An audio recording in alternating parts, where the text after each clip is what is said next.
Passons désormais au volet politique de ce journal avec notre invité. Bonsoir, Tematei Le Gaïk. Yoran. Merci d'être avec nous. Vous êtes député de la première circonscription de Polynésie française. Alors, depuis votre retour de New York et la tenue de la 4e commission de l'Assemblée générale de l'ONU, on a beaucoup entendu parler de la possible venue d'une visiting mission.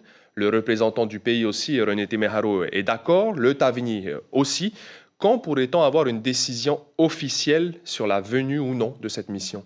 Oui, avant de vous répondre, je voudrais adresser mes sincères condoléances à la famille Opa pour la disparition de Tavana et aux deux familles endeuillées par ces accidents de la route.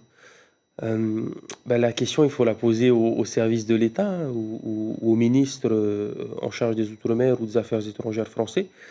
Parce qu'on le voit, que ce soit les autonomistes comme les indépendantistes sont d'accord pour cette visiting mission. Donc maintenant, c'est à l'État d'accorder cet accord pour que l'ONU envoie une visiting Donc, mission. c'est vraiment à l'État que revient la décision finale. Oui, bien sûr. Et donc nous, notre rôle, que ce soit du côté des pétitionnaires autonomistes ou des pétitionnaires indépendantistes, c'est d'aller à la 4e commission expliquer les raisons pour lesquelles nous voulons faire avancer ces dossiers, dont la visiting mission. Pour la première fois, nous sommes tombés d'accord, les différents pétitionnaires, et je pense que l'État devrait s'en saisir. Mais votre président de parti, Oscar Temaru, pense que la France ne le fera pas. Je ne peux pas répondre à la place de la France. Merci en tout cas pour ces réponses concernant donc l'ONU. Autre sujet, c'est la visite du haut-commissaire Eric Spitz à Rikitea et à Tureia, qui joue la transparence aussi sur le fait nucléaire. Qu'est-ce que vous en pensez? Vous y croyez vraiment?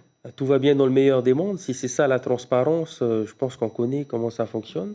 Le sujet du nucléaire est un sujet compliqué, on le voit, des cicatrices qui ne sont pas refermées, même à Rikitea. Moi, ça me fait un peu bizarre de voir que ce sont des militaires qui font le tour des atolls où il y a eu des anciens sites du CEP, où il y a eu des dégâts.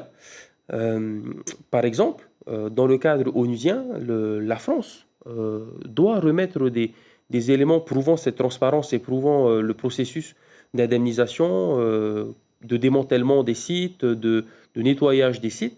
Ça fait depuis 2013 que les Nations Unies attendent que ces documents soient envoyés. On entend le haut-commissaire dire que les services de l'État, que le ministère des Armées va publier un nouveau rapport en expliquant que oui, il ne va pas y avoir de secret, même les essais salles vont être discutés.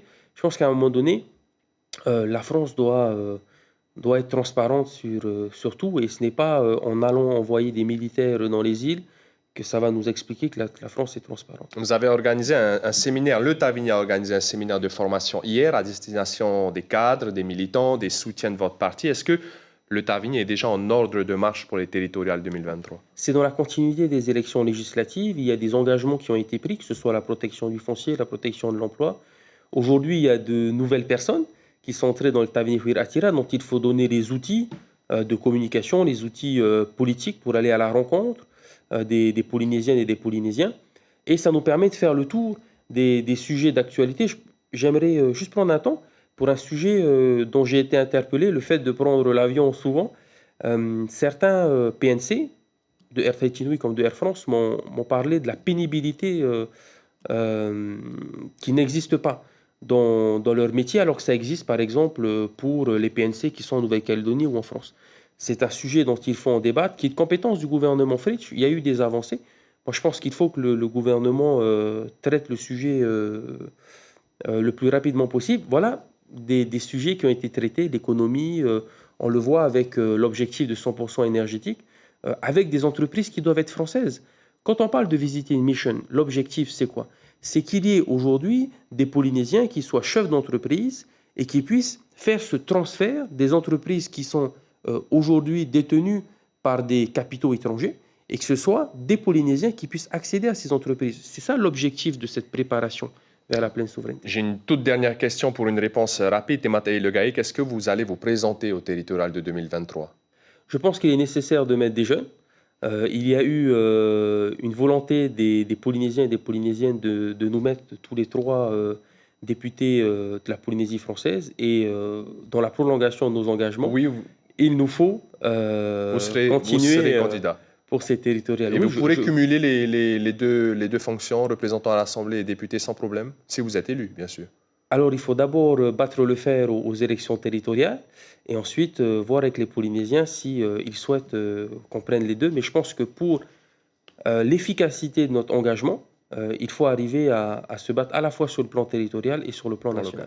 Merci beaucoup, Tematei Le Gaïc, d'avoir accepté notre invitation ce dimanche soir. Merci beaucoup. Maruru. L'information en continu sur Polynésie la première, Internet et réseaux sociaux.